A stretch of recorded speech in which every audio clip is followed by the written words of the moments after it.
FIFA আন্তর্জাতিক প্রীতি match আজ মালদ্বীপের মুখোমুখি হয়েছিল বাংলাদেশ।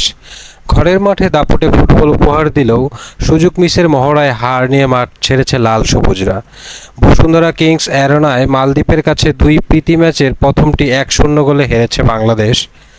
ম্যাচের শুরু থেকে আক্রমণাত্মক ছিল বাংলাদেশ। দ্বিতীয় মিনিটে প্রথম সুযোগ পায় স্বাগতিকরা, তবে রাকিব বলের কাছে পৌঁছার আগেই সেটি ক্লিয়ার করেন মালদ্বীপ গোলরক্ষক হোসেন শরীফ।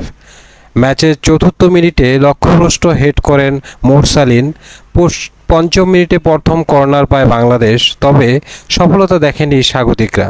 সপ্তম মিনিটে হলুদ কার্ড দেখেন হৃদয়। 13 মিনিটের কর্নার থেকে দারুণ একটি সুযোগ পায় মালদ্বীপ।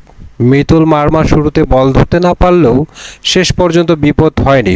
পরের মিনিটে কর্নার থেকে হেড করলেও বল লক্ষ্য রাখতে পারেনি তপু। খেলার ধারার বিপরীতে 18 মিনিটে ফ্রি কিক থেকে গোল হজম করেছে বাংলাদেশ, গোলদাতা আলী ফাসির। এরপর প্রথমার্ধের বাকি সময় আর তেমন সুযোগ পায়নি মালদ্বীপ, তবে পুরো সময় জুড়ে একটু পরপরই সুযোগ তৈরি করেছে বাংলাদেশ। তবে ফিনিশিংয়ের ব্যর্থতায় সাফল্যের মুখ দেখেনি স্বাগতিকরা। রাকিব, মোরসালিন বা হৃদয় কেউ সুযোগ কাজে লাগাতে পারেনি। প্রথমার্ধের একদম শেষ দিকে সোহেল রানার শর্ট পোস্টে লেগে ফিরে আফসোস নিয়ে বিরতিতে যায় বাংলাদেশ। বলা যায় ভালো খেললেও হতাশা নিয়ে প্রথমার্ধ শেষ করেছে স্বাগতিকরা। দ্বিতীয়ার্ধ